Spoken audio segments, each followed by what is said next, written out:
ITB podcast, where business, politics, and power collide. In a world driven by influence, strategy, and shifting agendas, we break down what really matters. No fluff, no filters. From boardrooms to backrooms, from policy to profit, we're bringing you the conversations that shape industries and move culture. With your host, Christian Johnson, this is the ITB podcast in partnership with DNA Productions. Brought to you by ITB. In the beginning. Salad. Greetings and salutations. My name is Christian Johnson, and I'm the Chief Strategy Officer for In the Beginning Incubator and Fund. Thank you for joining us today on this podcast with our second podcast of the series for Generational Wealth. I know you all listened to Mr. Earl Carkendaw, CEO of Voices of America last podcast. So now we have our CEO of In the Beginning here, Miss Evelyn Johnson, for today's podcast. And I'm going to let her introduce herself, and we're going to get started. Hi, my name is Evelyn Johnson, and as Christian said, I'm the CEO of In the Beginning Incubator. So without further ado, Miss Johnson. So I'm going to do, I know we had a live yesterday, and Miss Johnson, it's funny that I call you Miss Johnson and you're my mom, but just to put that out there so everybody knows when you see our names up, both of us are Johnsons, and yes, we are. I'm her son. So I want to start with we can start with your story of, I know a lot of people within the ITB have heard your story before, but I think this is a perfect opportunity to talk about who you are and how you became the CEO of In the Beginning and had that whole process. Well, I am, as Christian said, a mother of two, married 37 years, and grandma. Real proud of all of those things. Those are my first and foremost, and the blessing that God gave me in that space. Both of my parents are still living. Really proud of that point, and got a lot of love from my family. Um, so with that being said, how ITB became, and I guess that's what I'm getting ready to answer, right, Christian? Yeah, how it came to be. How it But came to be. before you were a mother also. You said you were a mother, but what else did you do? Did you do any work outside of being a mother? I always worked for myself. I never I never was one past. I think Christian was born. He was probably about 4 years old, and I actually stopped working. I was working at Bank of America then before, um, and I had started an organization prior to that, and worked in the ministry. Worked and started a ministry. So I've done a few things, but once Christian was born and he was of age, and my aunt left the area, and I didn't have a great babysitting resource. Um, the thought was for my husband and I that I would stay on home and help Christian be raised. And how does And that before you keep going? How did that conversation go? Was that a hard conversation for you? Being it wasn't really even a big conversation. Once the door closed, um, it was just like it literally. Let me tell you something. Crazy enough, I got laid off. Um, the day we closed on our house that we live in now. mhm. I had been working for Bank of The America. one we live in now. Yeah, Mm. I had literally. We had been living there. We had just moved in. We literally had closed that day, Mm. and they knew I had just we had just purchased a house, and um, yeah, I got laid off from work at that point. So it wasn't a conversation. It was a okay. Well, this is what it is right now. Gonna stay home. Yeah, and I'm just gonna stay on Were home. you okay with being a stay-at-home wife?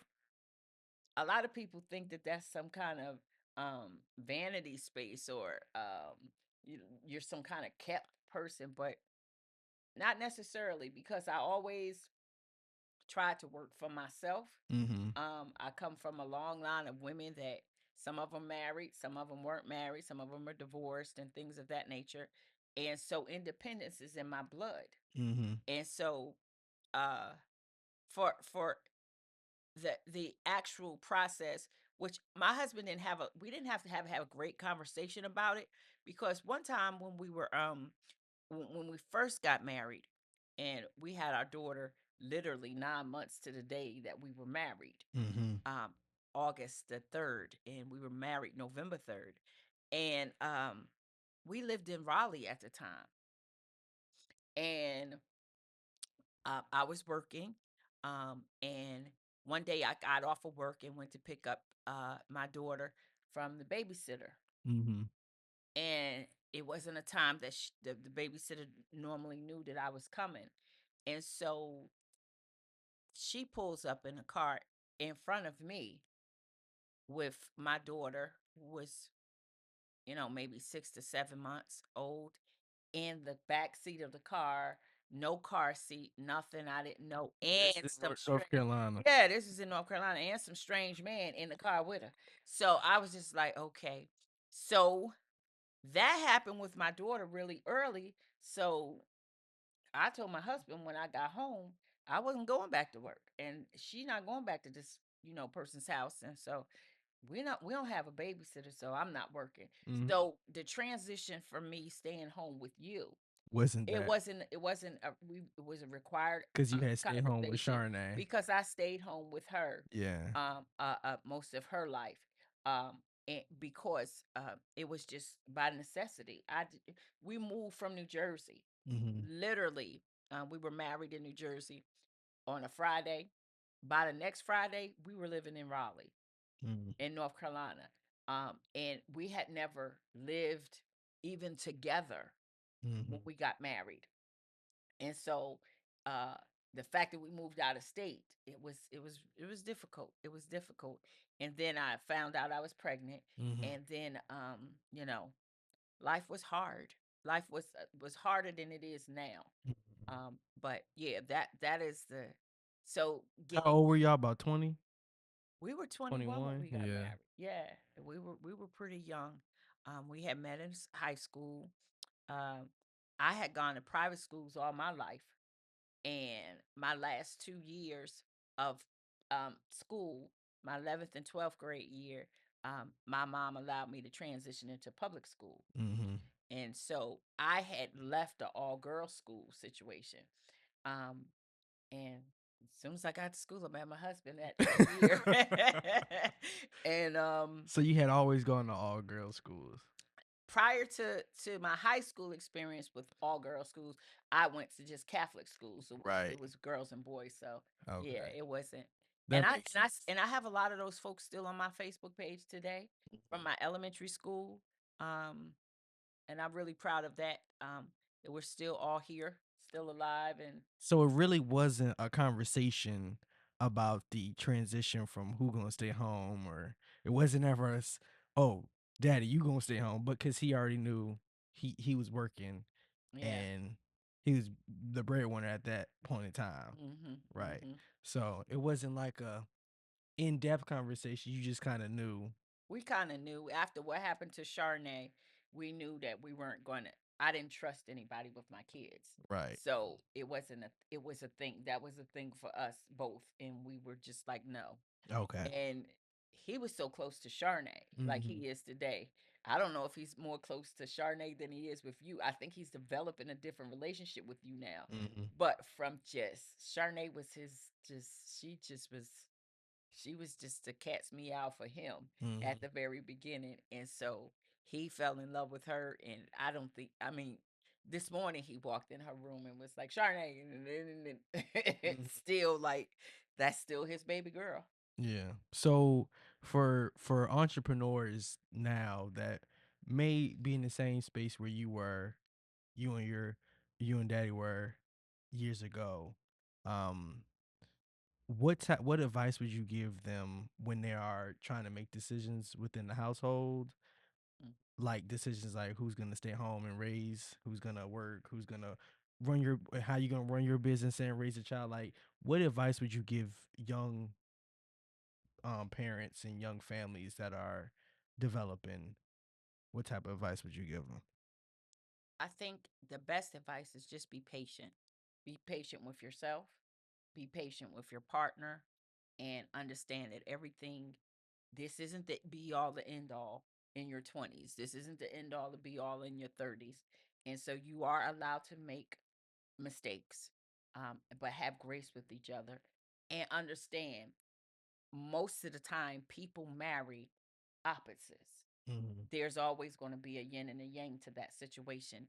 And one is very comfortable in the space of I have to work in this, that's what that might be what they come from and they're like that. Mhm. And one might be very comfortable in the entrepreneur space. Mhm. Um give everybody grace to kind of figure that process out, especially as we didn't go to college. Mhm. And when we got married, he was coming out of the Navy, and I had done some college. I was down here. I was at Virginia State, and I was home by then, and so I was working in New York, and so it was a different process for us, and so but we didn't have anything else but each other. Right.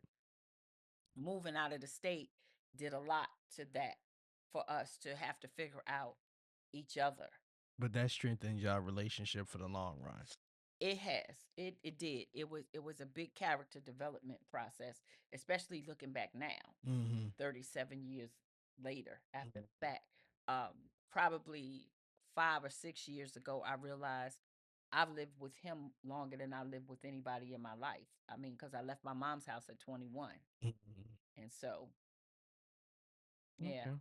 Well, that's for young entrepreneurs and young couples that are, because I know at the Generational Wealth Summit we just went to in DC, they had a couple segment. They had two couples that went through their program, Hmm. and they talked a lot about, you know, their relationships prior to them running it. And some of the couples had actually gone into business together. So Hmm. I think that might be even a plus when you have a two entrepreneurs or two business owners, because then you can both go into business together and do that together. But in your case, you were the entrepreneur and daddy was the work he was working. Yeah, yeah. And And he's always been in that space. I it's probably due to how we were both raised. Um, mm, and I was always probably more rebellious for everyone than anybody than anything. And so it was probably that thing that set us apart and set us differently. yeah, because he's not very rebellious. No, He kind of like no. goes with the flow. He does. Yeah, Yeah, very he's a much go. flow go. He goes with the flow until he doesn't. Let's Yeah, just say that. until it's Until the flow is not flowing right for him, right. and we don't know what that could be. It could be anything. It could It be could any be trigger. It anything. could be Yeah, any it could trigger, and be we any wouldn't even trigger. know. In some cases, we wouldn't even know what the trigger is until Exactly. he start Exactly. talking in depth about Yeah. this is something that was a trigger.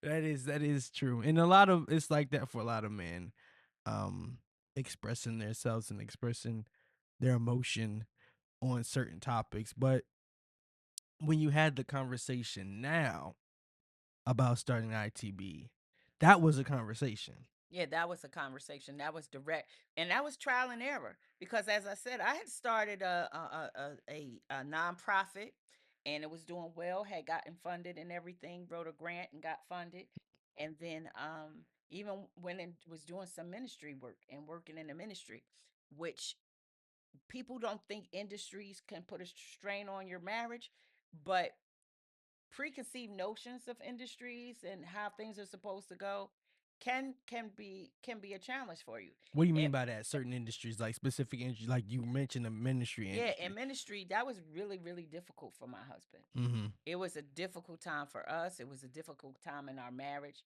He didn't understand that whole, and he didn't understand what his role was in that space. And it was a very difficult time of growth for us, and figuring out, and at a time that I was still figuring out my calling Mhm. as a woman and as and was it in ministry. And so it put a big strain on our marriage, Mm. not knowing going in that it would do that, but it did. Right. So the conversation you had for starting ITB, that conversation was more of a, you both sat down, you both engaged in, this is what you want to do, this is how you want to get it done, and he's gonna continue working, but like you mentioned on the live yesterday, we were all working. Yeah. We were all working and bringing in money from other jobs, Hmm. and you had the conversation. How did that conversation go? Well, it took years because we've come from backgrounds of if you don't make no money, you don't eat and all of that. And shedding off those thought process. What would you consider that actually to be? A survival instinct, Yeah, or like a very much a survival instinct. And coming from where we came from Newark, New Jersey, just bottom line in it, we didn't know mm-hmm, that, you know, supposedly we were impoverished or whatever. mm-hmm, But we probably had challenges, but we didn't live through those things in that space. mm-hmm, And so we didn't know. We just thought we had wonderful lives. But when it started to become the grown up stuff, mm-hmm, and we didn't probably become grown ups until he probably became a grown up a lot sooner than me because he was a husband and a breadwinner, and so he probably developed that instinct a lot sooner than I did mm-hmm. because he didn't, and we were still trying to figure out each other's role in our marriage. Marriage, yeah, And so everything isn't roses for everybody all the time. right, We had some amazing times and we had some very difficult times. mm-hmm, And the thing that we decided early on was, but we staying in it.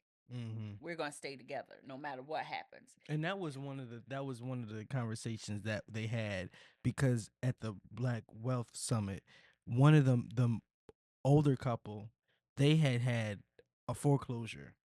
Their house foreclosed. They lost their everything, and Mhm. they were in business together, and they were making money, and they lost One turn, everything. yeah. One turn, Hmm. lost everything. And he said they came to the house, and the house had it was they would pick. Padlock. Yeah, they Hmm. couldn't get into the house, and it had a notice on the door, and the mom, they actually ended up staying with the mom, but the way they spoke about it, it was almost like they were reliving it while they were talking about it, but they said the same thing where we knew, whatever this is hard now, but we're gonna stay in it now, and then we're gonna stay in it and continue to stay in it. And then when they were speaking, they mentioned that this is their first million. This is the first time they made their first $1 million.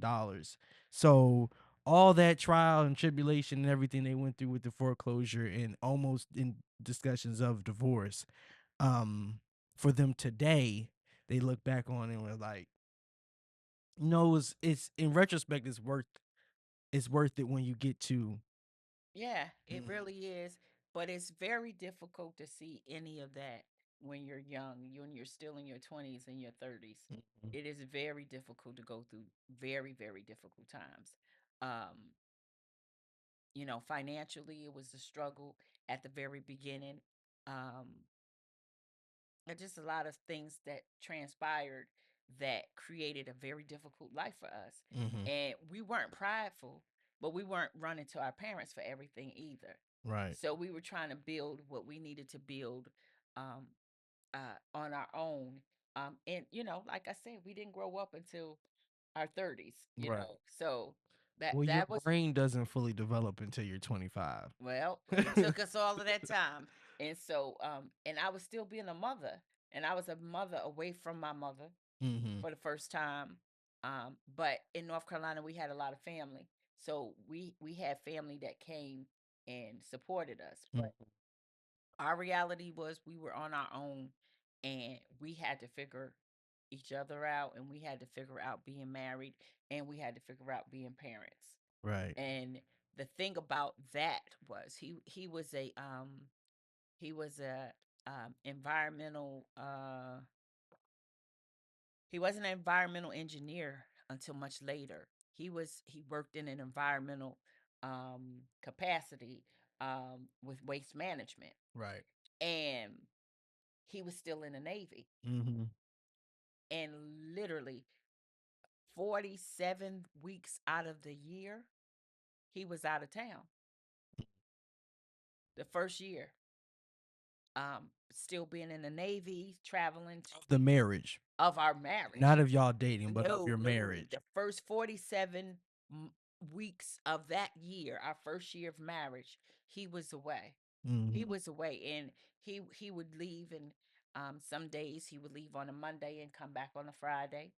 And then sometimes he would leave on a Monday, come back on a Friday, and then have to report to his ship for reserve duty, and at least once a month. Right. And so it was hard.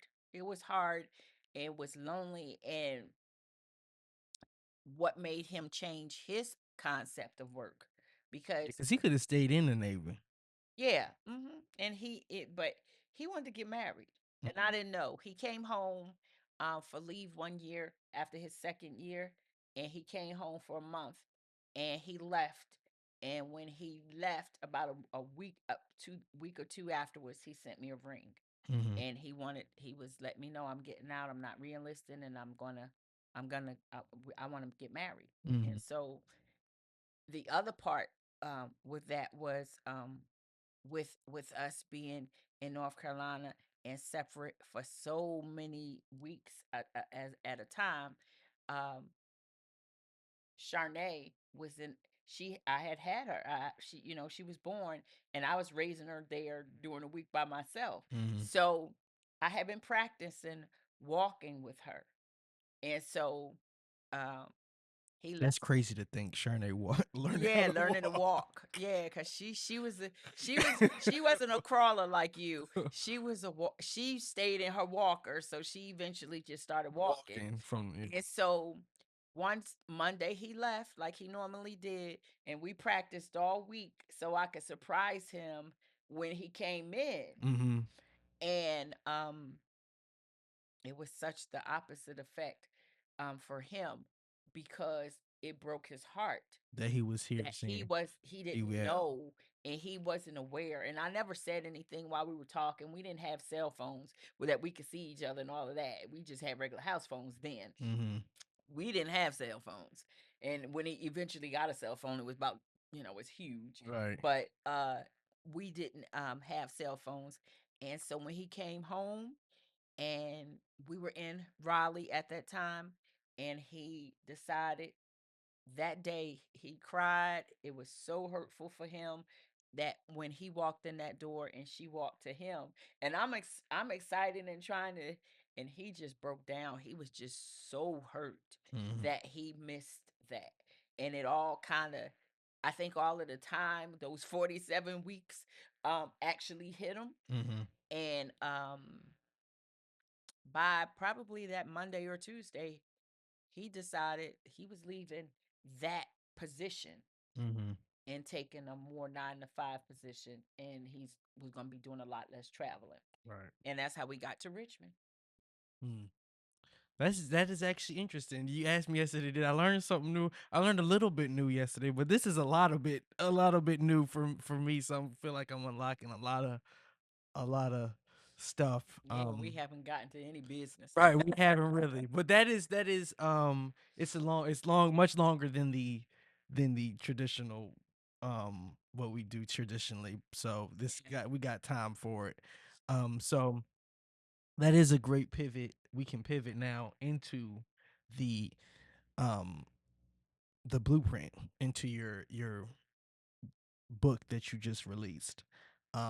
So in the blueprint, I know you mentioned yesterday you talk a lot about economics and how during slavery was obviously, it was about racism, but it was also About economics. Mhm. So talk to us more about that, because when you hear a lot of people, when you said that was what was new to me. Hearing that talking point from you was new to me, because that's a talking point that I've heard, but I've only heard from people who try to defend the Confederacy and defend Confederacy and say it wasn't about racism, it wasn't about slavery, it was about economics. I've heard that argument before. To kind of dilute that it was not race-based slavery and chattel slavery did not exist. Like it was not about white on black, which it was obviously about that. But a bigger part of it, well, not even a bigger part of it, I would say equal part of it was the economics. So talk to us about that and how you discuss that in the blueprint. Well, I just absolutely, because I come from two big, large families. On my mom's side of the family, we did an actual um, family history search, Mhm. and in that space, we were like looking up information, and most of the information that you can verify Like that an ancestry search? yeah, the ancestry search on ancestry.com. Oh, okay. Yeah, That's uh-huh. interesting. And about 3 or 4 of us have access to it, and about 3 or 4 of us just pay for one person to have access to it too. Right. So, to have more specific access You to it. heard that? You heard that? Yeah. So, it is a thing. And so but once you look on ancestry.com and you start really looking into specifics of your family and start looking up people specifically, Mhm. you start seeing the documentation, which is from I believe the book of not the Book of Mormon, but Mormons kept that documentation, The names. the names, Mhm. and more than likely the cost. Mhm. It was always a cost affiliated to that person. That's today. If you look on there today, you'll see this person was they may say buck or they may say a black. I don't even know if they were calling males at that time. Mhm. Back when we were researching. So uh but it was a number. It wasn't they said the color and they said how much you were worth. Mhm. Modern day moving forward to today, they may have a more for somebody like me 58 years old. They probably they have birth certificates now that they put on there Yeah. that they Darnation was show she did hers. She just said she did hers and then she got her results back and she showed me the results when we were setting up. And it showed the death certificates, Mhm, the like birth certificates, documentation where they had mhm, name deeds and things like that. And when I was in West Virginia, they had the library and in the library they had an archive mhm, of people who own property, people who would lease property, the deeds and stuff like that. And you could look up the name and on Ancestry, it looks like they have a picture of those documents so you can see, oh, mhm, this was that person. They own this house and this is how much it was worth. This how much mhm, this is when they died. Here's their death certificate. Here's their birth certificate. So for descendants of slaves, they didn't have that. If you were a descendant of a slave and your ancestor was a slave, they were just a number it could have associated. been. It w- depends on like with my grandmother who was born in 1913. Mhm. Hers was very vague. Mhm. And but going back to individuals even prior to her, it was vague and it was more of the you look at male, female, color, and cost. This Right. is how much it costs. This is Do the you remember how much they would and cost? it was the plant. I didn't remember. I didn't. I know. And what plantation they were on, and things of that nature. So that is where, and the only reason why I say that all is because that is what I is proven history. That's what black people were considered Yeah. a economic value Mhm. for white people to do certain things, and Right. that's what it was about. It was about um uh how much the cost was to own that person. We didn't have insurance policies and everything the way they did and all of that. So We that weren't is even why considered. I know personally, not from what I think or what I've read or heard, that it was more about the finances than it was about because when I look at people from West Virginia Mhm. and who migrated to West Virginia from Virginia. It was the slaves that migrated more to West Virginia in a running situation because a certain group of people couldn't deal with the conditions Mhm. in West Virginia. Right. And it was white people. They weren't gonna go too much out of their comfort zone. Right. And so the farming piece, they weren't gonna do that. Mhm. The railroad, they weren't gonna do that. Mhm. So it is not so much for me, as I said, a racial issue as is a real lazy people. It's a lot of lazy people out here. Mhm. And the stereotypes about black people today Being lazy, perpetuate that thought process but we're really not. because it's a need to perpetuate that Right. to justify Right. and it create all these isms, as I said last night, Right. socialism and the classism and all of that. But the reality was they lost money if a slave ran away, and because of the amount of money that particular slave could produce for them Right. and what they paid for that slave. So it wasn't about it. I listen. If I thoroughly believe, and I believe that the transatlantic slave process happened exactly the way it always has happened with certain tribes, the 12 tribes of Israel, um, being divided out and always having a fight and always being taken captive as slaves. They was always slaves. They were slaves with Moses. They were slaves. That is a thing Mhm. for this particular group of people. And I believe that. And so I incorporated biblical thoughts and research with historical, actual, true data. What I looked up through ancestry, and I didn't come up with the conclusion that it's about race because it's not only we've been that people, and it never has always been about race. Mm. It's either Christianity being a challenge and Judaism at a certain point, Jews and things of that nature, but it's never Just strictly been about. just strictly been race. Mhm. And it was always a value to a people. And so that's why my book is written based on the thought process of So for today, I'm gonna pivot a little bit. I'm gonna go on a little bit of the more political side of it. Um, for today's individuals in today's time,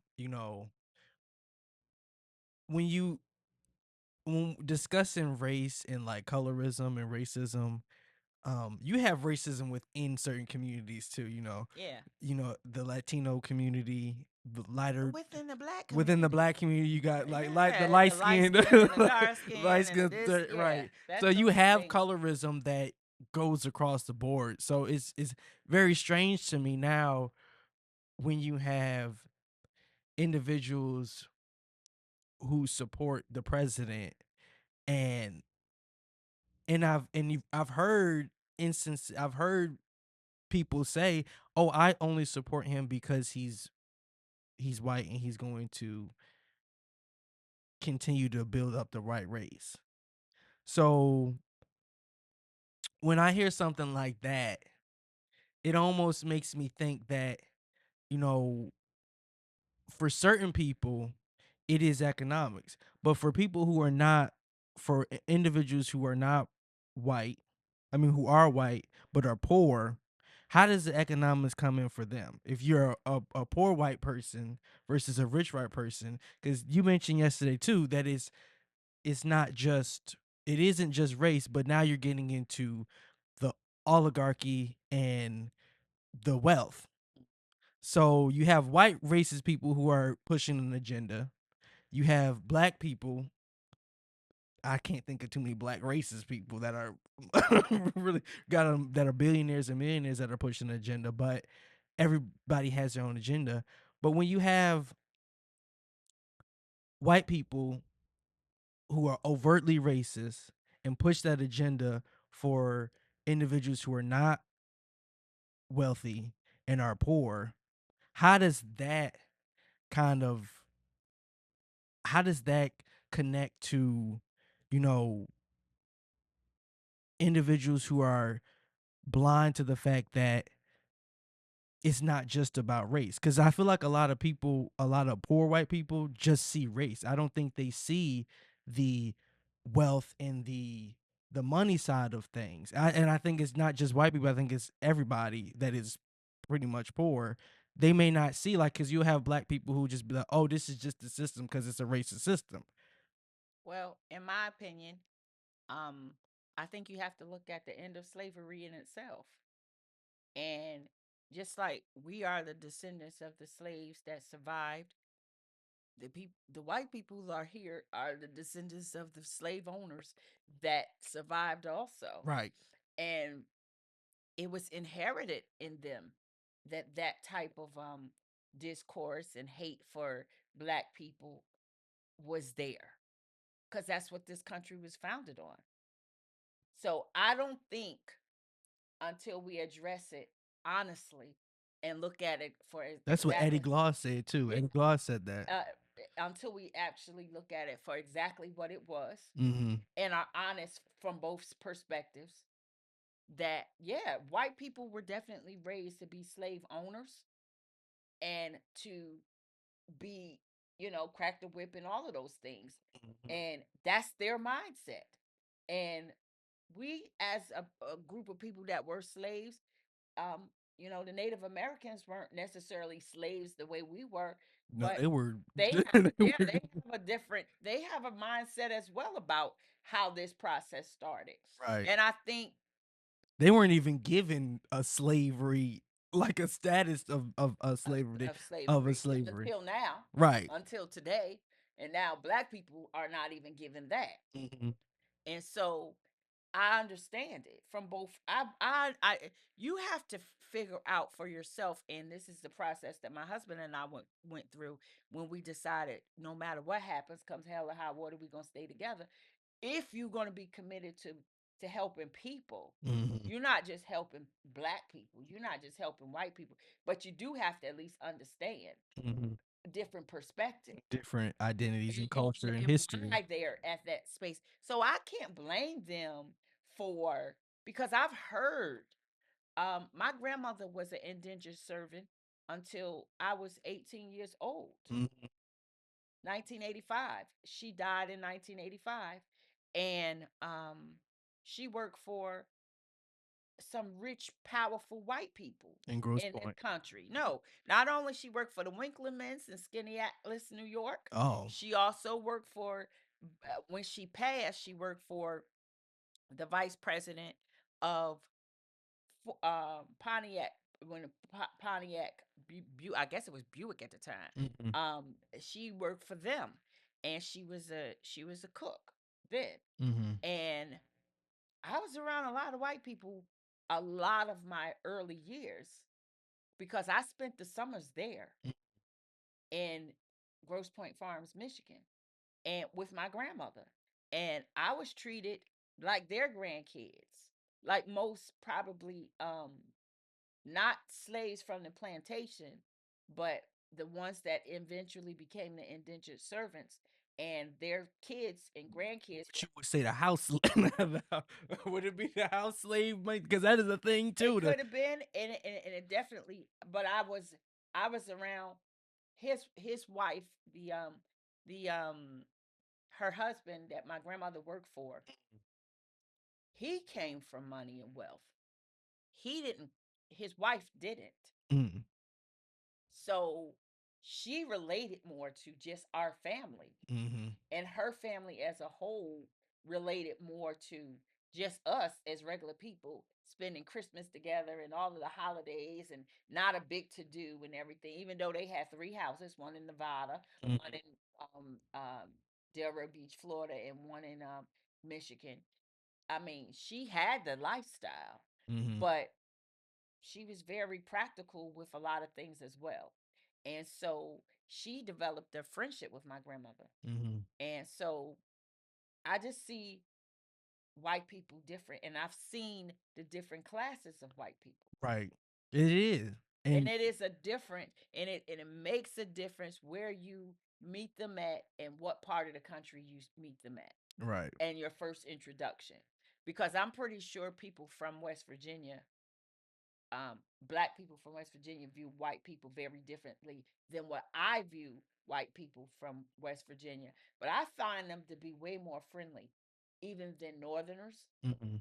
white people, and Virginian white, people from Virginia. Right. I find them to be a lot more open to me as a person. Right. Um, But then you go to Oklahoma and Arkansas. well, then you go to Oklahoma and Arkansas, and I rarely ran into, honestly, A lot of white white people. people Right. there. We So really that didn't. wasn't We really did. I didn't have a point of reference there. I can't tell you. I thought, as I was saying last night about the cop that stopped us. He wasn't even white. About I He had was to really not think white. about it. I was like, no, I think he's actually a Native American. He was So- either Native American or Or Hispanic. Hispanic, yeah. I was like, I don't know. But it wasn't a lot but of I white folks. encountered a lot. I didn't encounter white people in Oklahoma, and we were in Tulsa. We were in Oklahoma City. We Mhm. were, we were in. No, we did see more white people in Oklahoma City when we went out to eat and stuff. Yeah, But it was yeah. a lot more Hispanic people. Yeah, Then yeah. So it wasn't, and everyone assumes if you don't get out of that bubble, and I'm so glad that we afforded you the opportunity. You've been out of the country without us. You've been out of the you've been all around around this country with us and without us, Mhm. and so that you can see different people from different. Like one of your best friends, he at Brigham Young, and Yeah. and I'm pretty sure he's a straight Mormon, and He is a that- Mormon. yeah, It's a that's for the real thing. Mormon And in yeah, Utah. and I'm just In like, Utah. yeah, in Utah. So I just know. He said Happy Mother's Day, by the way. Yeah, thank you, Austin. I know, and CJ sent me something too, and he's buying the book and everything. And Oh, CJ. Oh man. yeah, he's in West Virginia, but he's in the military in West Virginia, Yeah. and the just of different perspectives. So you can't take. My point is, and my point in the book is, Right. we can't keep it to just as basic as being racial. Right. And if you don't know how to change the messaging, and I feel like we can change the messaging, and this president, I think the messaging is changing. It's I think, changing, and you know right. what? Another point is when I'll always remember, when Biden did his last, I don't know if it was at the State of the Union. I think it might have been his last State of the Union, and he said that there is an oligarchy forming of millionaires and billionaires who are trying to cede power and take control. And I think the one thing that Republicans do so well is push fear. Mhm. I think they are very good at fear mongering. I think Yeah. they're very good at pushing a narrative that is untrue, Right. unfounded, and it's just blatantly lies. It's just all lies. But it gets people scared enough when they're not exposed to different, like how like you said, how we've had the opportunity to go to different countries and go to different states in the United States and experience what it's like to be around other white people from other states or other black people, because Right. black people in other states don't think the way No. black people from like Virginia. No, I know. Like- I heard that. When Right, we went to like- Houston, just Right, black just people recently. in Texas, some of the black people there I spoke to were just like, I'm just like, what is this even? How are you even having this opinion? How do you have this opinion? But for when Republicans push a narrative that is just straight, and I don't want to just say Republicans. Now Republicans, today's Republicans, It used to be Democrats. it used to be Democrats, Because right? It black used to, people used to be It Republicans. used to be switched around. right, and so it switched is around definitely a the thing. it switched around the 70s. Yeah. And but when people don't know enough and don't experience enough, even in education, if you don't at least go to college and experience what it's like to be around different people at school or even in the Navy. I know Daddy was in the Navy, so I know he had to be around. It's been in so many countries. Right, he's Other been in so many countries. other Yeah, countries. and He's been seen so experiences. much, but when you are secluded and make yourself cut off to anything, and then you hear on the news or in the media that, oh, these black people are doing this, or they're this, that, and the third. Hispanic people are coming to take your jobs and stuff like that. For somebody who probably don't have no exposure, that is something that they probably think is real and they hold on to that. Yeah. And I think I don't think because you and your sister are right now, she's in her master's program and you getting ready to go to law school. Mm-hmm. So I'm not going to diminish the part of education, but I don't diminish the part of the Holy Spirit. Mm-hmm.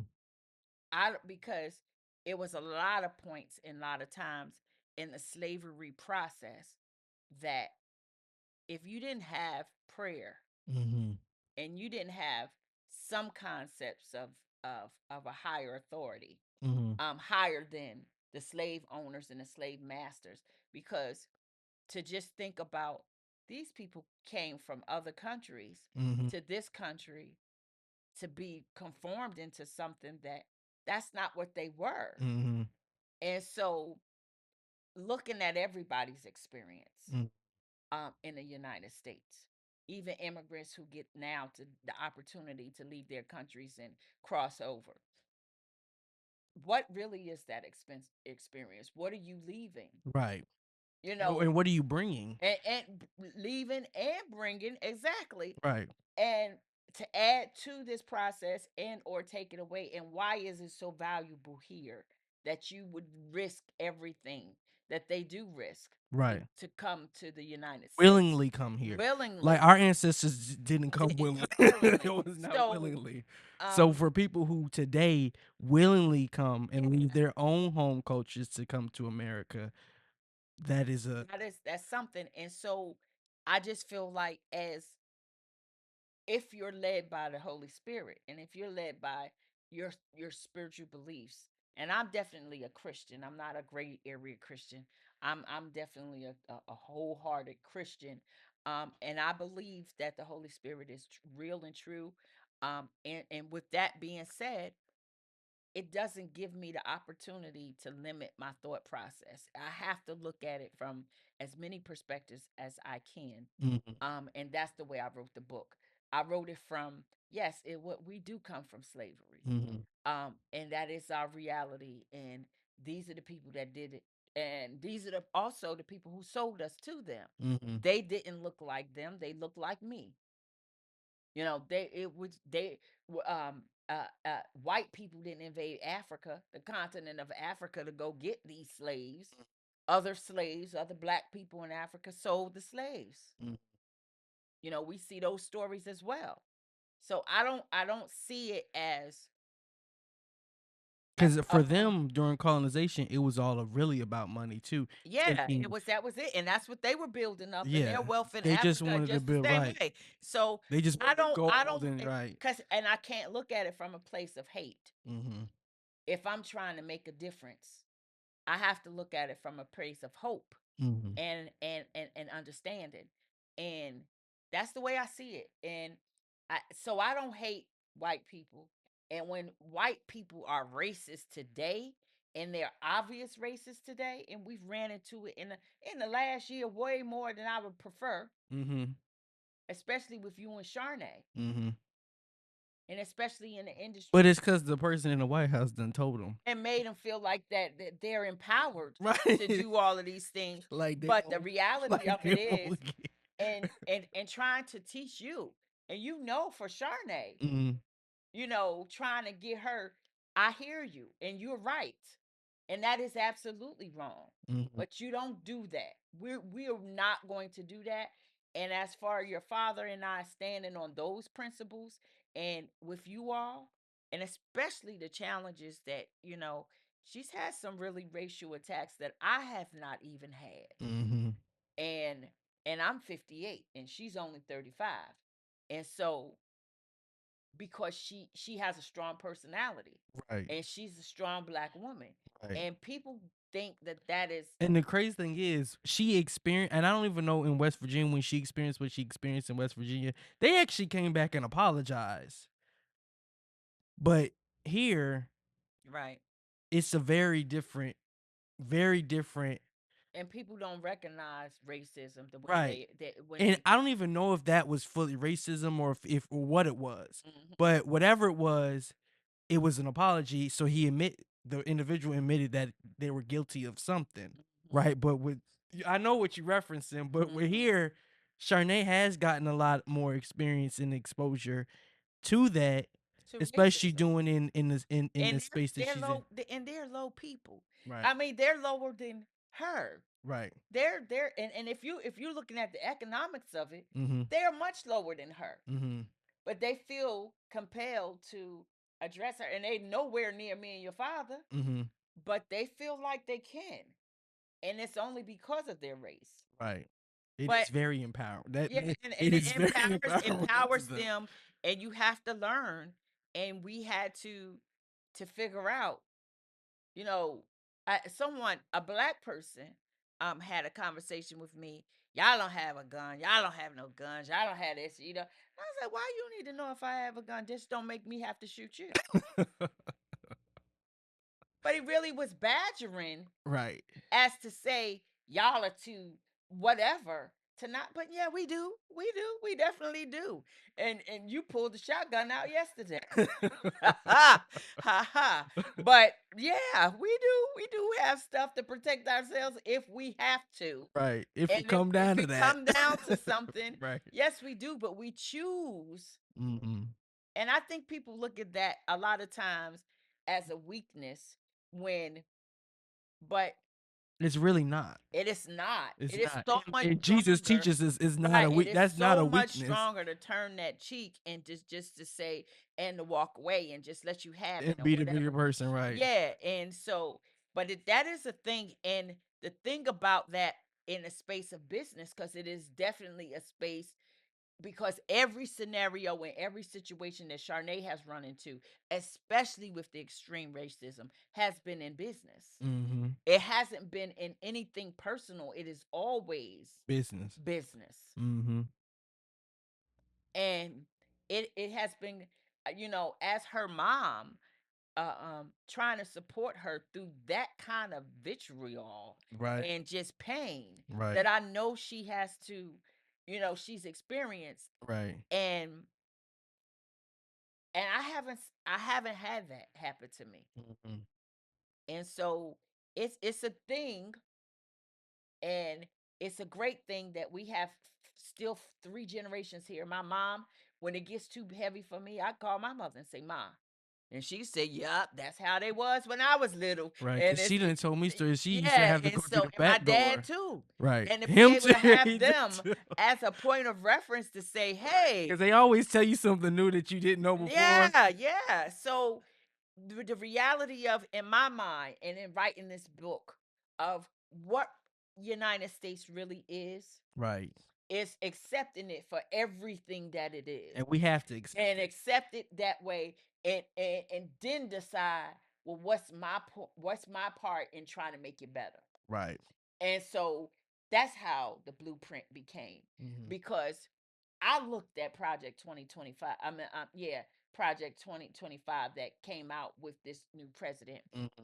And I looked at that and I said, how do we combat that as a people? Mm-hmm. And I wasn't thinking about black or white. I was thinking about all poor people, because I consider myself a poor people. I would consider myself a poor person forever, because that's not who I identify as, Mm-hmm. but just the fact that I'm not a millionaire yet. Mm-hmm. And so, how do we help these folks get to that space? Right. Or And even to get to the upper middle class, middle and class. get out of where they in Yeah. that And so, poverty stage. yeah. And so that And was, and one thing, and we're gonna go to our intermission after this, but one somebody said, and I think this was also from Eddie Glaude. and he was wonderful. He came to West Virginia. He Yeah, was he one of your spoke best too, right? And influences he that said the I same. loved. He said the same thing about uh how do we move forward? We have to first acknowledge that you know we have a history, and we have to have conversations about that history, and realize that this was the history of the United States. It wasn't all great. like you want to think when it was great Yeah, America, that's correct. when was it so great? And even when we thought our lives It were was great, great, right? it was still Right. stuff People happening. around Yeah, you wouldn't even have thought, you right? wouldn't have even thought. Right. So And you moving to North Carolina, you moving to Virginia, you start to see, oh wow, it is a lot. But he did mention in the United States is the only place that has coined the term the working poor. So I'm gonna let that sit, and we're gonna go. We're gonna come back and we're gonna talk about that, and then we'll finish. We'll wrap up with the book, and then we'll get into the generational wealth and tie everything up. But that working poor is something that only exists in the United States. That's a term that only applies and to it's a mentality. right. How do you work and you still working multiple jobs, working and you still can't afford, but we'll get into it. Right. But we're gonna take a quick intermission. We're gonna hear from our partner and our sponsor, DJ Black Ghost and DNA Productions. So listen to this mix by DNA Productions and DJ Black Ghost. Thank y'all. Backyard party, and even if it, yeah, alright. Hey, Black Ghost, keep it hot for you. Now let me set it off in the right way. You got a banging booty in a tight waist. I've been a fan since I met you in the lobby, and hopefully you end up over my place. I can't believe I never saw you coming over until you put your pretty hand up on my shoulder. I wanna touch, I wanna kiss, I wanna hold you. Yeah, I really wanna get you hot tonight. Come on. So tell me what I gotta do to get the hook up in the future. Rock with you. Baby, you choose the night, whatever you like, and I'ma pick you up on time. And it's cool if you don't want to, but you be a fool if you don't want to. Rock with me. Cause I guarantee that if you with me, you're gonna be feeling how you're supposed to be. Girl, give me your Girl, give me your number, give it to me. Forget it, here go my number. Here you go. Forget it, you don't need my number. No, you don't. Cause we're gonna get hot tonight. Ooh, girl, give me your number, give it to me. Forget it, here go my number. Here you go. Forget it, you don't need my number. No, you don't. Cause we're gonna get hot tonight. That's right. And if you say you don't like it my way, we can do it your way. Any way is okay. And if you say you don't like it Don't matter. my way, we can do it well. Any way that you like it, babe. Tell me what I gotta do to get the hook up in the future. Rock with you. You choose the night, Uh-huh. whatever you like, Yeah. and I'ma pick you up on time. And it's cool if you don't want to, but you's a fool if you don't want to. Rock with me. Cause I guarantee that if you're with me, we gonna have a good time tonight. So get your Give me hands your up. Give me your number. Yeah. Forget it, here go my number. Here you go. Forget it, you don't need my number. Forget it, you don't. Cause we're gonna get hot tonight. Right. Come on, girl. Give me your number. Yeah. Forget it, here go my number. Come on. Come and get it, you don't need my number. Yeah. You don't really need it. Cause we're gonna get hot tonight. Can we break it down? Baby, can we break this down? Can we break it down? Cause we're gonna get hot tonight. Can we break it down? Can we break it down? Can we break it down? Girl, it's your birthday. In here tonight. Girl, it's your birthday. In here tonight. Girl, it's your birthday. In here tonight. Girl, it's your birthday. Girl, it's your birthday. Girl, it's your birthday. In here tonight. Girl, it's your birthday. In here. Girl, it's your birthday. In here Black Ghost, Black Ghost, Girl, it's your birthday. In here. Anybody want to know happy birthday? Yo, shawty, it's your B-Day. Right now it's Scorpio season. Relay. I know y'all only come around when the bottles out. Y'all only come around when the models out. So what's your sign, baby? You a Cancer or Gemini, baby? You a freak, do you do it for the vibe, baby? I'm just trying to figure out if we can vibe, baby. Money. I don't wanna waste no time. I just wanna help you celebrate. Cause I don't mean to make you every day. Blow them candles out and get down to the cake. I don't wanna waste no time. Baby girl, I know this what you like. Get it in the air, we can take flight. It's a special day, it's only right, girl. Since you walked through the door, it's been like, let me show you what it's for, cause I'll give you all I got and won't look back. What I do today, you gon' remember that. Cause it's your birthday. In here. Tonight. Girl, it's your birthday. In here. Tonight. Let me go back. Go back. And get low back.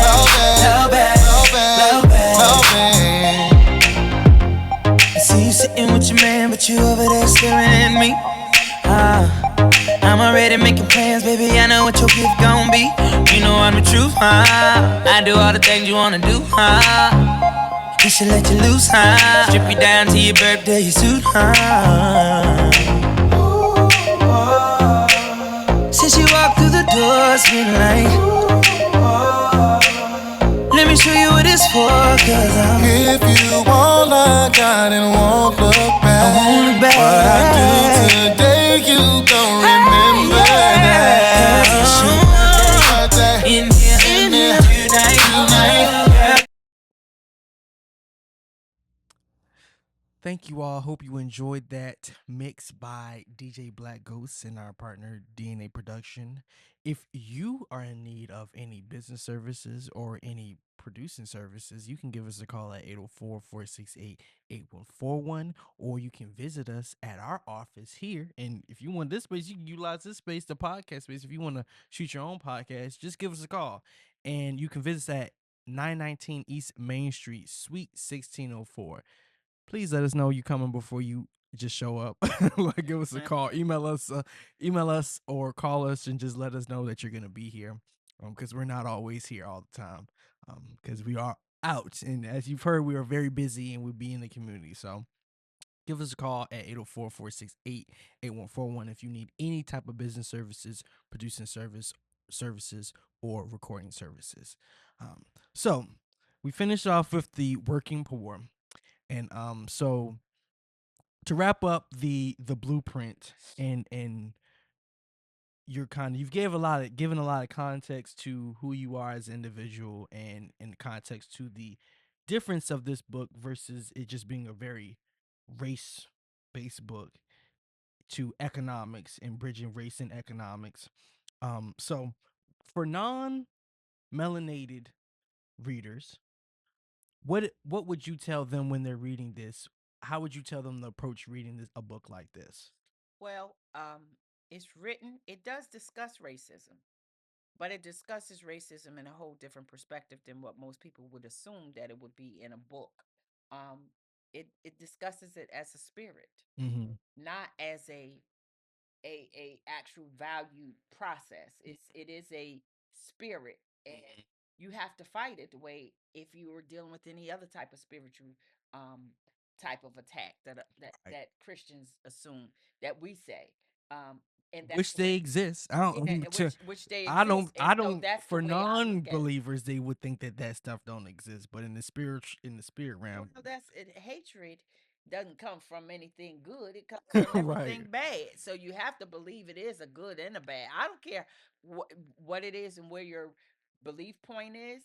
I write about it in the book and I feel like when I write about it in that way, it takes the power away from it, because now it's not the big thing. It's a spirit that you can pray away, you can pray off, that you can pray about, and God will change it for you. So you don't feel hopeless, because racism can make you feel that way. Right. And so that's the But also, faith without works is dead. So yeah. also So you praying have to- about it, but also having an action to back it up. having some actions whenever God tells you to have an Action, yeah. It's not always that I need to have an action. Again, when we were talking about the situations with Charnay, it was hard. There was no action to do. Yeah, to not do actionable stuff. It was very difficult to tell her, and to sit there and watch the tears streaming down her eyes, and we know it's blatant, it's obvious, and to not have to feel that we were empowered, that we didn't have any power to help her. Right. However, our sitting there with her and going with her through the process was definitely a space of just general support. And that's what she needed.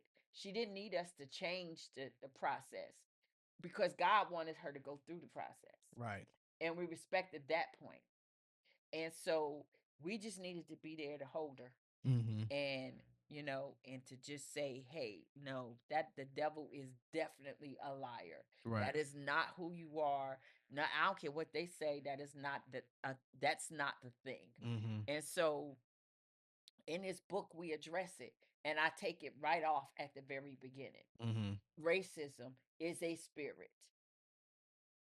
And if you address it as such, and you start to look at the reconstruction processes that have gone on through this country, and you start to realize it's all economics, cutting off somebody else's money to make you have more money, and that whole process.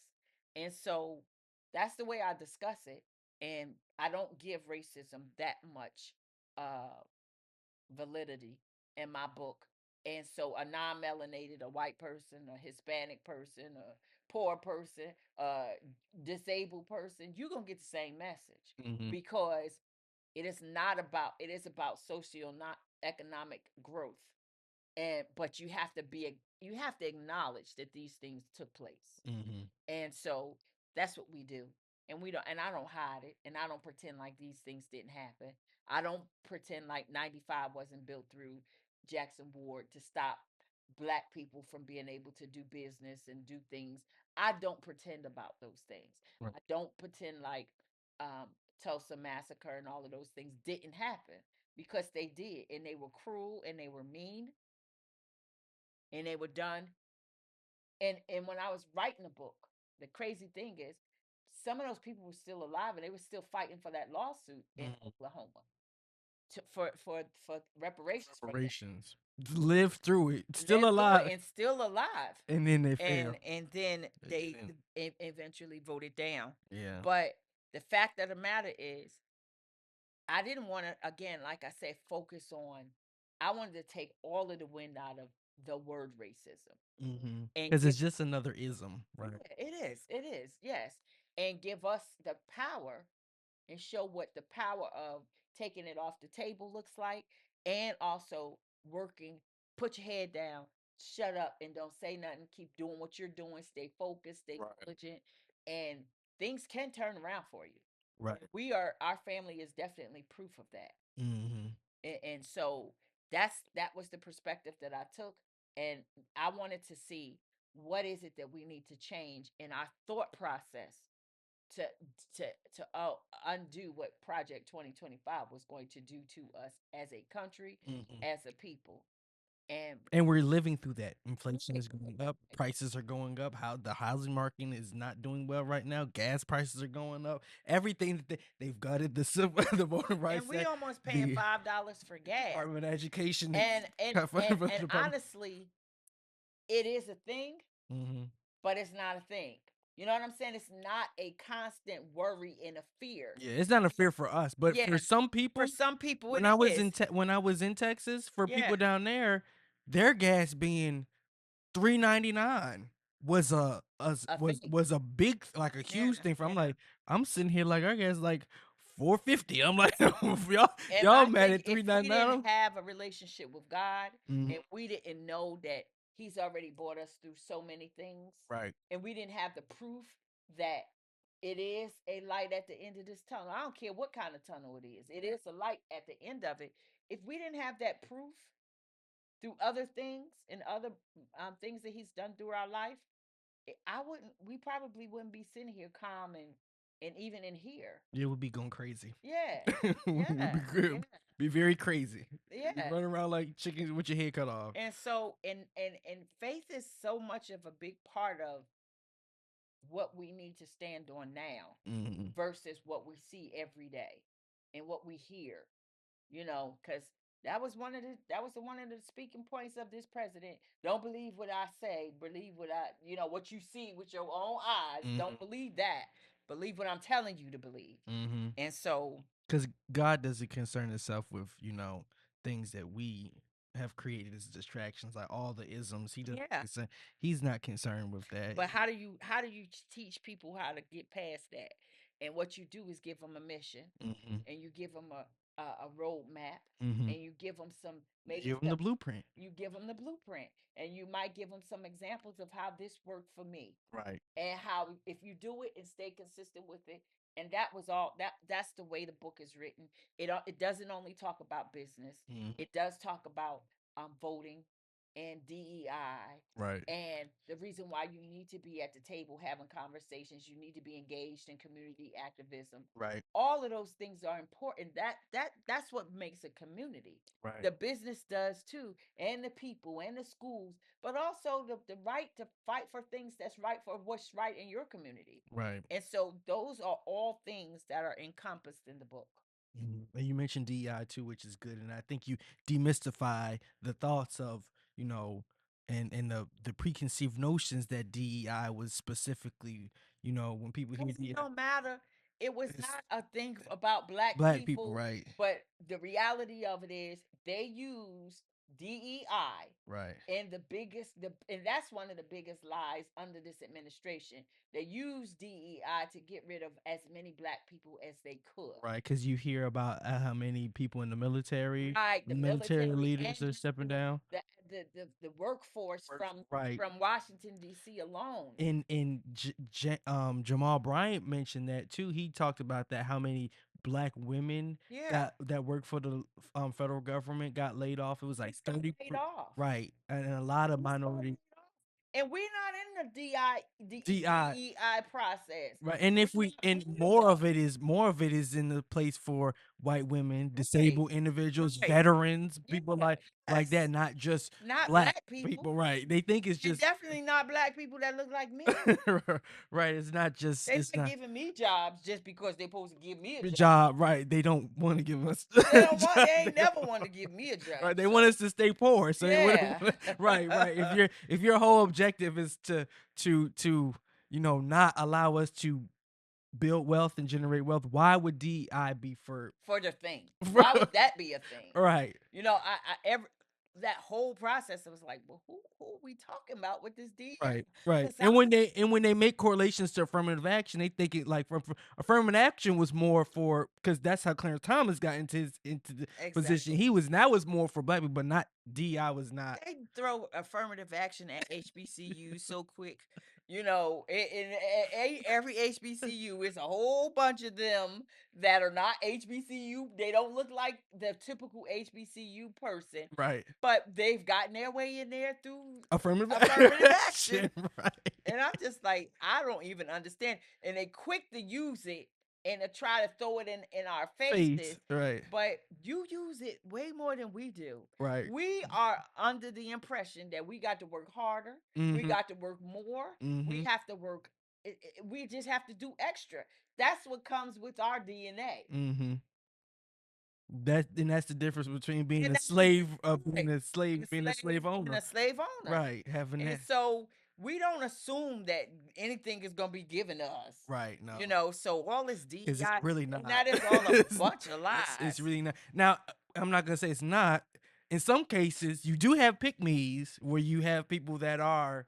Yeah, but we're not talking about them. But we're not talking about them. Yeah, I get you can play you have- devil's you advocate, got- but we're not you talking do about have them people that are for specifically just to be that token that they just pick out. and they only can be that token for a certain amount of time. Right. Look at all And of look how the- many black all of of the black representatives are that are now leaving. leaving Right, Washington D.C. Exactly. as a result of what you can't continue to stand for that. Mhm. And how they doing Byron Donalds in Florida. You can't talk. You can't talk. You still got to talk to your black kids. Right. Even if they mix, it doesn't even matter. Right. You still have to talk to some black people in your family, and you have to address that. My Right. mom was in they were a couple of weeks ago in St. Thomas, Mhm. and a representative from St. Thomas was there during the carnival stuff, and they had a conversation with her about the politics and things that are going on. And, she reassured them and let them know, as Democrats, this is where we stand and we all standing together. But it was a good thing. But you can't tell me you go to Washington, D.C.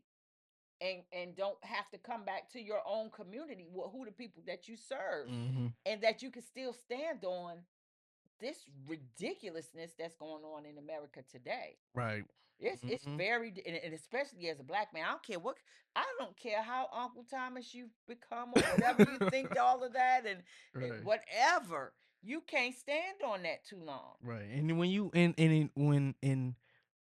when you get to a point where you see past a lot of that stuff and you get exposure to, when I was in Houston, I told you I had gotten into the debate with the border control guy who worked for border control, and the bartender. She was an immigrant. Her mother was an immigrant from Jamaica, so her perspective was crazy. And they tried to tag team me and double team, but I held my own.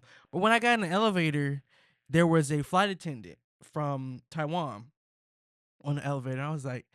I said, where are you from? She said, I'm from Taiwan. I said, how do you feel when people say Taiwan, your home country, is not a country and it belonged to China?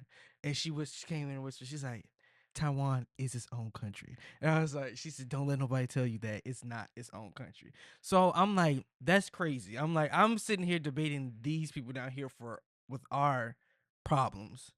And this lady coming from a country that a lot of people don't even recognize. 10 seconds, they trying to take it over. Right. And they don't even recognize that her country is even A country. is a country. And she just says, don't let nobody tell you that it's not, because it is. So when you take all of everything into perspective and you look at, like, it's not just here. It's not just these issues are not just home issues, United States issues. You have issues across the world that have issues of race and extremism and economic, economic impoverishment, right? And so when we think about these things and when you read the book, you really want to come at it with an open mind, and you want to, like Eddie Goss said, and like you said, you want to really acknowledge that this was my history, whatever your history is, but this is not how I want the future to be. Right. I want it to be this way for my kids and their kids and their kids' kids, and I want everything to be set up for me while I'm still living. I want to make sure I want to get these things done. I want to set that trust up. I want to get that insurance policy. I was shocked to hear about the policy that y'all had taken the policy out on that you and Daddy already have policies through his work, but I was shocked to hear that you had policies and it was your first payment on an insurance policy yesterday on one of our relatives. So, actually taking them steps and doing the steps and going to the bank and getting stuff set up and starting to getting a trust fund and investing. I hear a lot of people talk about how they would not they keep their money. They would some of them still keep under the shoebox under the bed. Right, keep it under the bed, like, or keep it in the closet. I'm like, why would you? That don't make no sense to me. And don't trust it, or talk about they don't do nothing with credit. They don't use credit cards. They don't like debit cards. They don't like. I'm just like. But you have to work this system the way this system is set up. Exactly. And you can't continue. And the biggest thing is, well, this is their system. No, this is our system too. I'm a part of this system. If I vote and I pay if you got a social security number, right, stuff, then it's my system too. I just haven't been welcomed in the system, but I'm gonna learn. Right. I'm gonna learn the system. And as soon as we start to learn the system, and we start to play them at their own game, that's when you start to see how the conversations change, and then you start saying, "Oh, I'm in the room. I know these things now. I know the laws around tax law. I know what taxes they are getting, and what they're doing to not pay taxes on this, or what businesses they're setting up to funnel money over here. Like what? Like what? Capital loss. Right. Like what? Why are they good for people with businesses and stuff like that? And how can he hide his income taxes over here? Right. And do this and do that. And you're not putting them in jail for it. But how did this person die and you don't have to worry about not being able to, you know how many times I've heard that, having to pay for the casket, pay for the suit, and we were talking to somebody yesterday. We were talking about can't afford the whole suit to bury him in a whole, so you got to just do the half suit, half a What you suit. talking about? I mean, I know I'm dead and gone, but I I deserve, deserve the whole better, a whole outfit. suit. and that was Like- the thing. But at the same time, yesterday I had a conversation with someone who aunt was buried and everything, because everyone thinks these wills are the be all, the end all, to save you from everything. It is not. Mhm. It and again, a young lady I heard on Instagram yesterday, and she was saying that probate is not for your family when you die. Right. Probate is literally for your creditors to get every penny that you owe anybody in this world, that your family is the last people to get any of that money.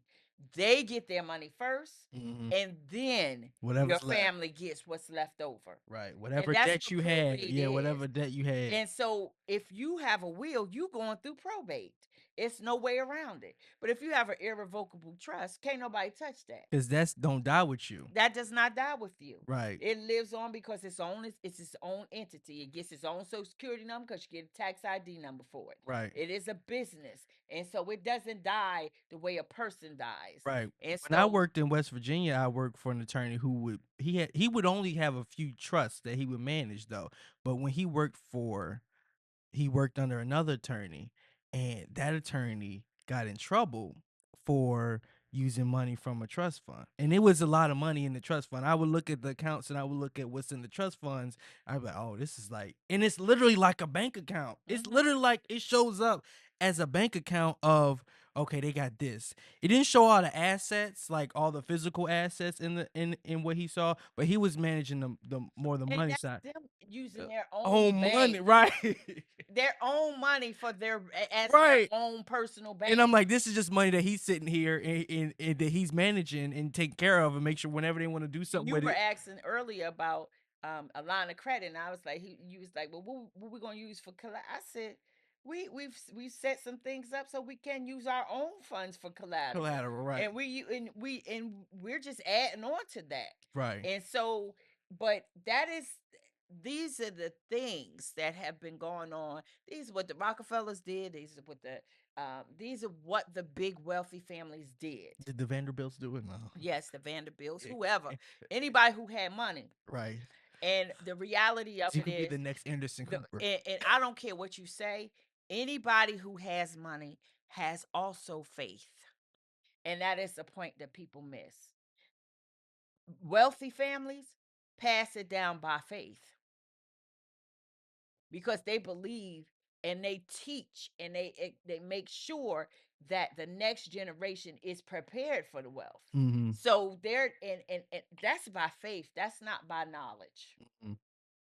And so it's so interesting how today's politics and what they're doing, they use religion and faith as something that they use against us. But they use that to manage their money. Right. And they use those principles, and they use the principle of tithing. Someone was saying to me yesterday, well, again, the Rockefellers, they were heavy in tithing. They were heavy in tithing. That they talked about that at the Wealth Summit too. They said they set up money every month. They set money aside to pay their tithes. Right. And that's not taxable. Right. But you get it back. You can write it. Right. And so they made sure if and it's a substantial lot of money. It's a substantial amount of money going to these churches. And that's a principle that most black churches still have to fight. And it's always strange to me, specifically for our home church at TD Jakes, when people reference and say, "Oh, he got all this money. They got a big mega church." I'm like, but you do realize that people are tithing to the church, and he didn't always have a big church like that. He was preaching in West Virginia, and he sold books. Like he would go and he would speak and stuff. treat Like, he would do things outside of that's, and I don't think people understand that churches are businesses too. as well. They are Yeah. businesses as well, Mm-hmm. and they And have they use it against you. right like it's Because a bad thing. people have a problem with people having Money. money.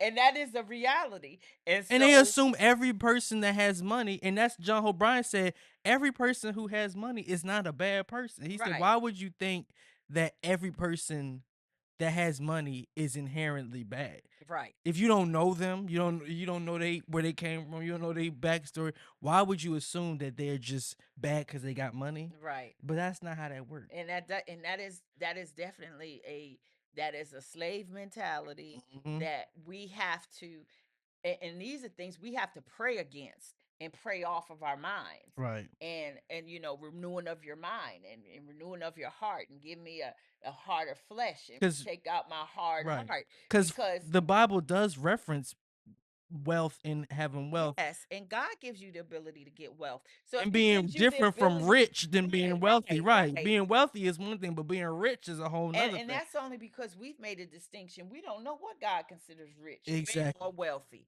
I have no idea. But I know when I take a promise that God gives me, he gives me exactly what it is that he knows I can handle Mm-hmm. and what I should have. I don't care what anybody is judging and measuring that by. Mm-hmm. And so, again, the book goes into that process and opens the door. And then from that is the Generational Wealth Project. Right. We're That gonna get into that. continues it gives you the practical knowledge to walk this process out.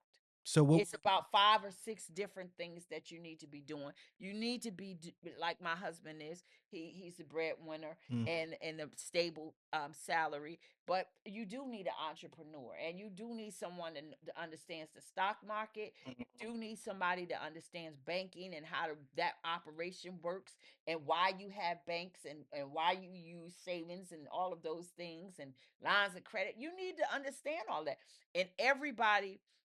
And all of the pieces, and you need to own something. You need to own something that's going to appreciate and not depreciate. You need to own something. They always be talking bad about jewelry, but I heard this one lady who goes around. She goes to different stores and like Goodwills and stuff and thrifting and stuff, and she says the two things that you want to keep. She said art is always appreciated depending on whose art it is. Art appreciates. She said jewelry in China, jewelry appreciates. So when people talk about black people in our, some of us have gaudy ways and we have jewelry and diamonds and stuff like that, but I don't think that any of these rich people who have real diamonds and real jewelry, they're done with it. I think they actually put that jewelry in the trust. Right, they do. Right, they keep it. When we first got your father and I first got the conversation from someone, Orkin man that came to the house to And he talked about the he had Richard Mille. my husband commented on his watch. He said, "What is it? A RM?" And he told him what the watch was and the brand. I had never heard of that brand at all, but my husband had. But he said, and he was telling us about the trust. Right. And he said, I have a trust. And he said it might sound silly, but I set my stepdaughter up in the trust. Even though me and my wife are not, my ex-wife are not together, and she's not my child, I'm going to take care of her for the rest of her life if I can. Right. And he said, this necklace, he said, this is valued and it's in the trust. Everything is in the trust. And so, with that being said, folks need to look at things and have conversations about things that are of value and what appreciates, and a ring appreciates. Like you said, jewelry appreciates, but property appreciates. Land appreciates. Land appreciates. As long as you own it, you pay property taxes. You always get to write that off, just like the tithes and offering. You make money. Vehicles do not appreciate. Yeah, vehicles don't. I don't care if they old. If I don't care how old they are. The best you could do is resell it for that. Other than that, you're not getting nothing else out of it. But the reality of it is, we have to look at things as for what they are. Right. They're things for us to utilize and build our wealth and our network. If everyone, and that's a big thing, until me and your father sat down and did our net worth, it completely shocked us. It completely shocked us. It completely shocked us because in our eyes, we're just looking at surface. We pretty much the same. No, we weren't, and we're not. Our total value together, we were very pleased with it, and so we haven't made $1 million, but we worth it. We worth it with insurance policies and house ownership and everything else that we've invested to this point. I'm not saying we're millionaires. No. And I'm not saying that we're But liquid again, millionaires. being a $500,000 person who has an annual But income of people 500, don't even that's sit not bad down- either. People don't even sit down and look at themselves in that space and look at all the total value of things that Everything that you've done. accumulated. Yeah. And so that is part of the generational wealth process, understanding all of those components. Right. And what Ms. Johnson is referencing to the event specifically, this Saturday here at our office, 919 East Main Street, it's in the classroom downstairs. We are having a generational wealth information session that will discuss the topics that we'll be going into for the generational wealth project. The generational wealth project won't start until later in the summer, until September, and it's a 20-week process, and it'll be set up like our academy, but it will be much more in depth because we'll have Saturday stuff. just Saturdays, and we'll have our partners from a lot of different partners, credit restoration. I think you said list as well, housing, insurance companies also being involved, credit repair companies, And and banking. banking. To be at the Yeah, table. bankers and at the table going over, and us talking about business and entrepreneurship And as well. connecting the dots with you. Right. So, and it's not just for business owners. This is for youth, in youth age as well, 10 up. If you have a family, it's designed for families and for individuals who want to learn how to create generational wealth and develop generational wealth, not just for yourself, but for your families, for your next generations. It doesn't make any difference if when you die, it dies with you. Right. It shouldn't die with Or you bury your jewelry with you. Right. That makes no sense. No sense To me, whatsoever. that makes no sense. But that is the key. That is the key that has allowed the names that we said, the Rockefellers and the Vanderbilts and all of them, to be able to stand out because they allowed their wealth to outlive them. Right. And people hate them for it. Right. But they don't care because they're still spending the money. Right. And people still passing it down. And they still pushing their stuff. Yeah. They pushing initiatives. And I don't care either. Right. Because I know I did it the honest way. I know I did it the right way. Right. And I know I've incorporated my whole family. And it is a stigma.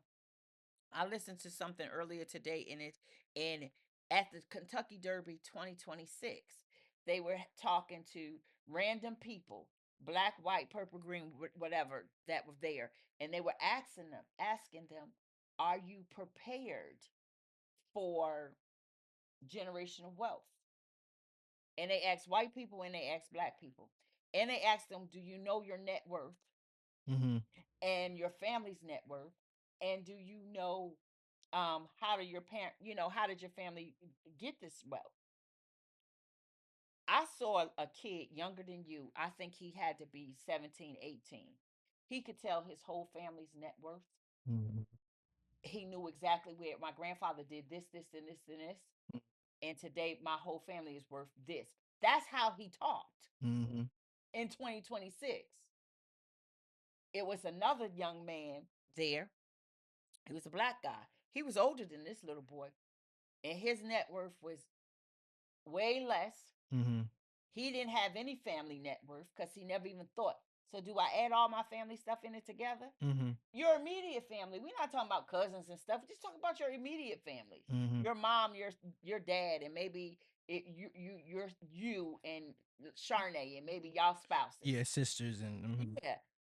And they didn't have any point of reference. And I only thing I can hear is John Hope Bryant saying by 1953, by 2053, the black economy is going to be dwindled to nothing because we don't even have any relationship at all with net worth or money or anything to even have the conversation to how do we build and expand. So that's what the generational wealth process is going, and it was a validation. It wasn't a, it was just an observation, and it validated why I wrote the book. Right. It validated why I started this, why we should start this program when we're starting it. Right. Because we have to come out of mindsets. And everybody's not going to come And out of breaking it. poverty mindsets. It's a poverty. It's a poverty mindset. Everybody's not going to come out of it, and I hate it for you. But I the do too. reality That's of why I it feel is, bad. I don't feel bad I feel because bad for 'em. everybody has the same choice and the same options. You can choose to change, but you have to be open to it. And when we say these things, it's not like these things are overly expensive things. It's just little. It's time things, and time something and it's like building discipline. your credit takes Time. time. It takes time to build. But if you want what like we did, Right. and my cousin, I called all my cousins. I said, "Who got the best credit score?" Right. Because my husband need to be on your credit card, so put him on the credit card. One of them called and said, "Okay, here it is," and here he go, and then boom, boom, boom, boom, boom. Right. And that worked for us. Mm-hmm. But we talking about cousins and family talking and having conversation. Well, the why, I don't mind explaining to you why. This is what this is our plan. Right. This is what we can ready to do. And then when they hear that why, then they Then pick it's it up. okay. Well, then I need to be doing something Some like that too. I need to do the same thing. Yes. Right. So it's Right. not like, I mean, all of these catfishing and gatekeeping and all these new words for just keeping information to yourself. Mm-hmm. That is, we're gonna have to move past that and stop dismissing everything with a quick saying, just to say, well, oh no, she's a catfish, she's a Gatekeeper. gatekeeper. So yeah, well, let's discuss gatekeeping. What is it that she's keeping from you? And what is she keeping from me? Right. Indulge me for a second and tell me, and stop not being Transparent. transparent and confrontational and having the conversations. Right. Just because we have been programmed by social media does not mean you can't actually sit down and talk to people in life, in real life, and have these kind of conversations. Mm-hmm. It absolutely does not preclude that. And for families and partners, that's it's very. So I've gotten to the point where when I don't want to hear nothing else you got to say or somebody else in the house, I just want to hear what this particular person on this particular channel on TikTok talks about. That's what I'm listening to. Right. I'm not even scrolling everybody else's stuff anymore. Right. So that is how specific God has allowed us to. When you need to turn it off, turn it off. But when you want to turn it on, but still be engaged. Mm-hmm. And so that's what this generational wealth process will do, because it starts at the early age of 10. And I'm thinking we getting ready to do some coding and stuff, because my grandson came home talking to me about coding. We have a coder who could code the app. Yeah, he was like, I don't do programming. I could do coding better than I could do programming. And I looked at him. Julian said that. I said, "What are you talking about? You don't even know that. How do you know how to do that?" He don't even know what he know. Probably got an idea of what it is. He has an idea because of them games that he stay in. Yeah, that is true. And yeah, he actually shocked me about one of these. He was playing GTA, and he was talking about it's GTA. So it reminds you, it's GTA. He said, me and Richard were watching him play, and he was driving his truck, and it was an acid lab. It was a big truck that was an acid lab. I was like, what? I said, why do you even have that? I said, how you even know what that is? Why are you even playing? But it's GTA. And he said, oh, Christian, this is my business. He said, I own a car wash. And he said, I have a product, and I have to, he said, and he actually gets money, and he showed his accounts in the game. He said, this is how much money I get. And he showed me his whole process for distributing the product. And he called it product. And he used business terms And I'm like, oh my gosh. I said it's crazy that you're learning more about business from GTA for one. That's crazy. But at the same time, you're using these terms and you know exactly what they're meaning. meaning. He said, I don't want to call it what it actually is, Uncle Christian. He said, but it is just a product, and I sell the product. He said, that's how I make more money. He said, this is how much money I do. And that's This why how- you got that big truck. That's why I got that big truck. He said, but I did have to sell. He said, the bad thing is, Uncle Christian, I did have to sell a lot of my cars to get to this to get to this truck. Mhm. He said, but I think it's worth it because the I get more money selling the product than having all those cars that's just sitting That there. can't be hauled or that he anything. literally just has in a bay, sitting in a bay. So I was just like, oh my gosh. I was just like, man, that is insane that he is talking business about a game and he is very well aware of our business here. Yeah. He's aware of it. He talks about it, and you went to the school and you talked to his school about it. Mhm. So it's just like for at his age, he understands it, The and concept. right, and they understand concepts, and it's not like it's something that is Foreign. like. And they're not uncomfortable. But with if it. I went to go talk to one of the other kids in the neighborhood, they wouldn't have no idea, no concept, unless they were exposed to, you know, exposed to certain ideas and certain concepts. Because he's wholeheartedly this my family business, and we have an office, and I go in the office and I can do work in the office, and my family does work in the office, and this is what we do. Right. And he's very And he has a cot in the office. He All has a right. TV in the office. Right. Whatever he needs to make his life comfortable at this office, just like at his house. right. And to still be a child. And it he's is and at a definitely 10-year-old, there. I wouldn't have been saying that at 10. I wasn't even Self-aware of that. Right. I wasn't even. I don't even think I had consciousness. Exactly. Really. But for And he was him, thinking about it. that, But right. that is his new life, and Right. that's his new reality. And based on him and the conversations that we have with him, I get Right. this is why we should be doing Right. because it will stifle him if we didn't Didn't. anyway. Right. He would have a challenge with figuring out what to do and what to be when he gets older. Right. But he's He not, aren't going to school, going to see West right, Virginia. and the why. Right. The why. Having a We business don't even office allow out him to there. have the why. We just tell him This is what it is. Yeah. You know, and he just go with it. He Exactly. flow right in with when it. you ask him, you know, like you said, when even with what college you gonna go to, I don't have to encourage him that you're going to college. Oh, I'm going to West Virginia, but I don't want to live.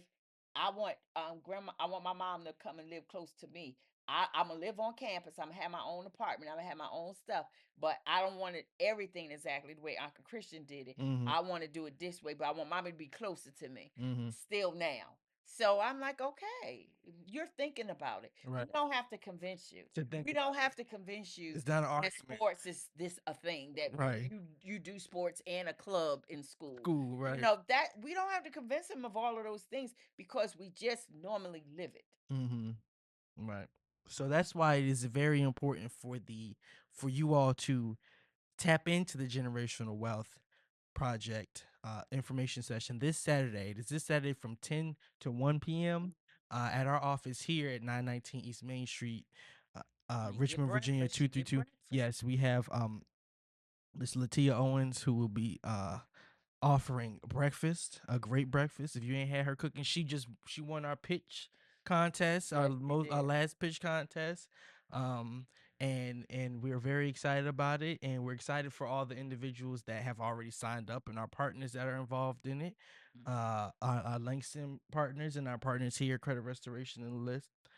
So we are very excited and very happy for this program to launch. We are also excited for Petersburg, for it to launch in Petersburg as well. We'll have some news for that soon. But we're very excited for us to launch this in areas that really, really need this knowledge and this information. And last thing I'm gonna say, I remember when we were doing trying to do work in Jackson Ward, and we went to the Calhoun Calhoun Center, Center. and somebody said, he said, y'all walking here like the Huxtables. He said, every time I see y'all together, you all look like the Huxtables. And then at that point, I didn't really know What a what a Huxtable Huxtable was and what that meant. But somebody else recently said something about the Huxtables and said that we were like the Huxtables, and I was just like, that's very interesting. But I just want to be the Johnsons. That's what I want to be. Mhm. I want to be the Johnsons and continue what we're doing what we're doing, and moving forward. So if you're a family or if you're in business and you want to be in business or you have no idea how to get started and you just need some ground information, some groundwork, this is the perfect time. And now is the time. Now is the time to do it. Now is the time to start that business. Now is the time to get that insurance policy. Now this is the time to open that bank account, that savings account, Buy that invest in property. or buy that property, invest in the stock market. Now is the time when things are not are shaky and not doing well, and people start to save their money and not spend money. Those are the best times to invest. So now is that time to do that, and now is the time to sign up for the Generational Wealth project. If you want to sign up, you can sign up on our website at inthebeginningcode.com, and it's right on our homepage. You can also sign up for it on Eventbrite. You can go to our page at In the Beginning Incubator and Fun. You can sign up there as well. So, with that being said, we're gonna close out. Ms. Johnson, did you have any final words or words of wisdom for the audience? Only thing I have to say is that this is easy. The blueprint is really easy, and it is literally a blueprint. And it is for you to take full control of your community. It is definitely an answer to 2025.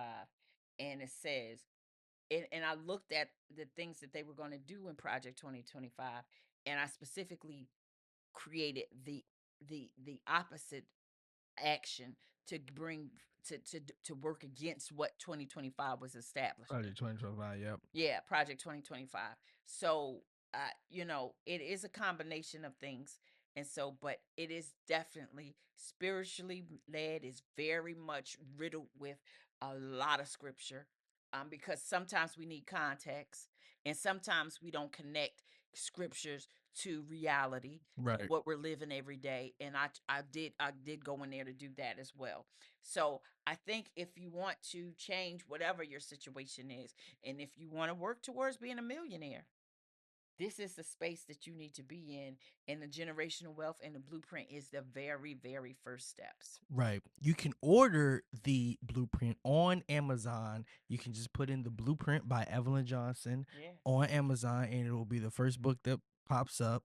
You can also find the book on our Instagram in our bio. The blueprint is there as well. And if you're on our Facebook page, you can go to our Facebook page, and it is pinned on our page with the link to purchase the blueprint. So we've already got a lot of people that said they purchased it, already said they got their copies, ordered their copies. Yeah. And we will be having a book signing and a book event soon in certain areas for people who order books and want to meet Miss Johnson in person and get their book signed. But yes, if you want to start with the blueprint, because you'll always have it. It's not something that you just will. It's not something that you pick up and read straight through. Right. It is definitely a phase kind of read, but it is also, you may read it through and then come back and say, okay, now let me start this part. Right. All right, let me start this part, because that is an action book. It is a call to action. Right. And as a business and entrepreneur, I incorporated that into the process because we're still a business. Yeah. And we're going to do as much as we can to help promote and support businesses. Yep. So the book the book is on Amazon. It is called The Blueprint by Evelyn Johnson. You can purchase it on there, and you'll be able to find it on the website. Once we update the website, you'll be able to go directly to the link and purchase the book online. And you will have the option of ordering it directly from us as well. And if you want to get a signed copy, Right. you don't have to order from Amazon. You can order directly from ITB and you can get your copy. And when you order it from us directly, that already lets us know you want a signed copy. Right. So thank you all for joining us. Please sign up on our website at inthebeginningcode.com. If you have any questions about anything that we've discussed, or if you are in need of any business startup services, you can give us a call at 804-468-8141. And you can also, again, visit our website at inthebeginningco.com and book your consultation. Sign up for the Generational Wealth Project We have for Saturday. great new partners coming on too. Right. That will do grants and grant research because we didn't have time to do that. Now we're bringing in a great partner out of West Virginia. Right. That will be offering that service through ITB for us. Don't forget, we are a Kiva trustee, so Kiva loans are still available. No interest loans to get your business started. So we're good. So No all right. credit. I keep kicking. Yeah, Christian keeps I gotta kicking it, move so it. that I means moved it's it time so for close us to to me. roll on out of here. I'm sorry, y'all. But thank y'all. Have a good one. That's it for today's episode of the ITB podcast, hosted by Christian Johnson in partnership with DNA Productions. Brought to you by ITB. If you got value from this conversation, make sure to subscribe, share it with your network, and stay connected.